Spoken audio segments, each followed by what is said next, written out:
You're watching Euronews now. I'm Tacumbo Silako with your top stories. There's been a heated debate in France's National Assembly over the use of mandatory vaccinations to access trains, restaurants and other public venues. Some MPs say they've received death threats over the issue. Lawyers for Britain's Prince Andrew want a civil suit against him dismissed after details of the financial settlement between his accuser and convicted sex offender Jeffrey Epstein are released. And the former Silicon Valley superstar Elizabeth Holmes is convicted of defrauding investors in her blood testing startup Theranos. She now faces up to 80 years in jail. Lawmakers in France remain at loggerheads over the issue of freedom versus mandatory vaccinations for restaurants, cinemas and train journeys. A lengthy debate over a proposed bill to change a health pass which accepts a negative COVID test into a vaccination-only pass has been suspended. But the government's determined to get the remaining 5 or so million citizens who are unvaccinated jabbed. If we are succeeding, it is because we have a vaccine. The French have not been mistaken. By tomorrow, 53 million will have received at least their first injection. 1 year after dear Morissette received her injection, 53 million. Who would have believed a year ago that such a large number of French people would be convinced by the vaccination? We must salute this. While the pass issue is ongoing in France, in the UK, Prime Minister Boris Johnson is pushing hard for a majority take-up of the booster shot as the answer to soaring Omicron cases. Think about the requirements under Plan B, but also get the booster. And I think that's the difference between the UK and so much of the rest of Europe and perhaps the rest of the world. We have a very, very high level of vaccination now, and we need to continue very fast. Yeah. In Denmark, scientists are examining vaccinated blood samples to determine what can be done for those who've had a jab and yet still haven't developed a high enough immunity. It's a worldwide project. Meanwhile, in Germany, opponents to COVID-19 measures and vaccinations continue their weekly silent march through an eastern district of Berlin. These Monday protest walks have been increasing in recent weeks.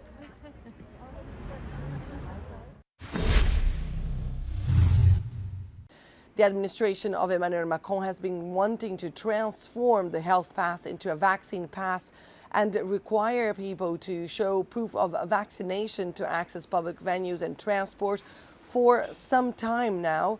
But that proposed legislation has angered vaccine opponents here in this country who accuse the government of effectively making vaccines mandatory. And several MPs have reported receiving death threats while they debated the pass. Now those same lawmakers will have to debate when to return to the original debate. A victory, albeit a small, temporary one, to those who don't want to see the unvaccinated barred from much of public life here in this country. Annelise Borges in Paris for Euronews.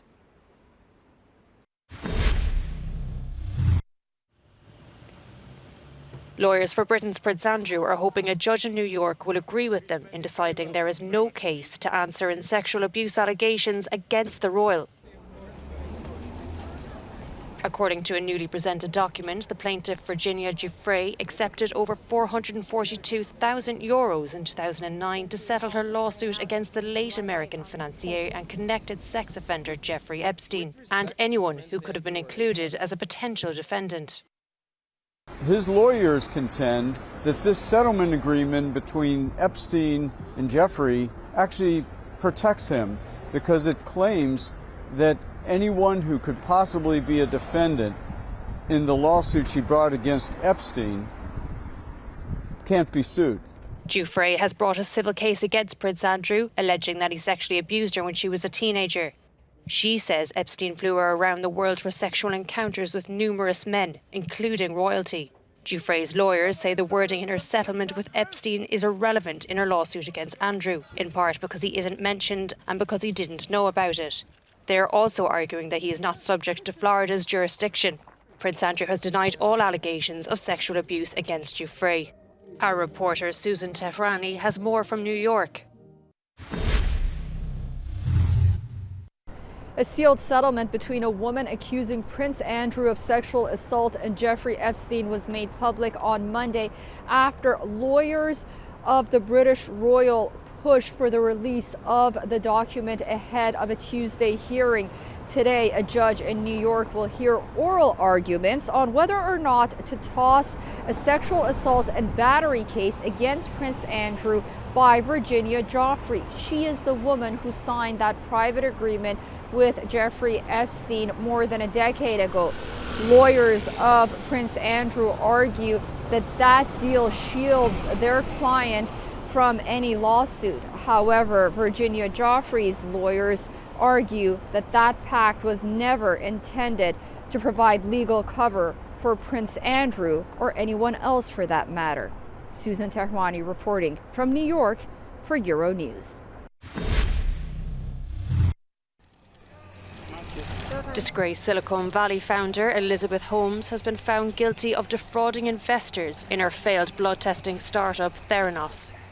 She was cleared of 4 counts relating to defrauding patients, and the jury was deadlocked on 3 other charges. Once hailed as the world's first self-made female billionaire, Holmes claimed the company had developed technology that could detect hundreds of diseases and conditions using just a few drops of blood.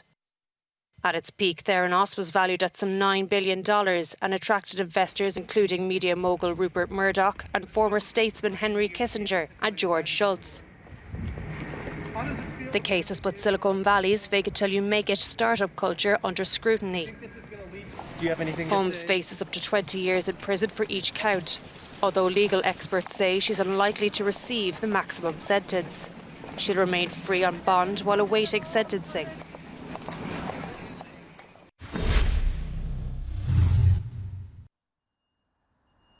The world's biggest furniture seller, Ikea, is increasing its prices by around 9% this year.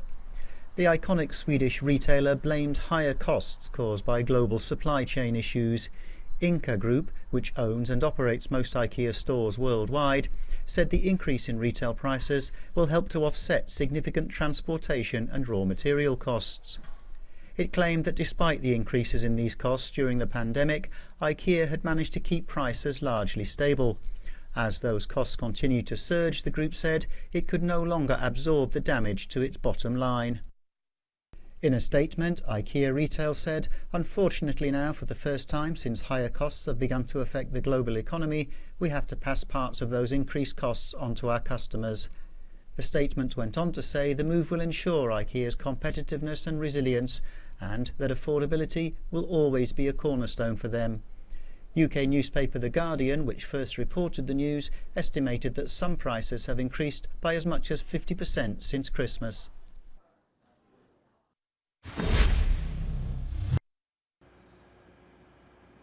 The biggest tech event of the year has become another victim of the pandemic. CES, organised by the Consumer Technology Association, will be 1 day shorter than originally planned, running from January the 5th to the 7th. CES is the biggest tech event of the year, and it's usually where we hear the biggest announcements from the biggest names and have all of these companies come together. With so many major players pulling out, you can really feel that CES isn't going to be what we had hoped. Cell phone carrier T-Mobile, whose CEO had been slated to deliver a keynote speech, said it would significantly limit in-person participation. Computer maker Lenovo and social media companies like Twitter and Facebook parent company Meta cancelled plans to attend. The big companies pulling out of CES makes a lot of sense because we come here to listen to them project what's going to happen for the rest of the year. So big companies come and they make these big statements, but we can actually watch that virtually and not lose a lot. But CES at its core is a trade show where companies come to present themselves to the world. Organisers say the event still has over 2,200 in-person exhibitors confirmed to show off their products at the Las Vegas convention. On the show floor, participants will be required to show proof of vaccination and wear masks.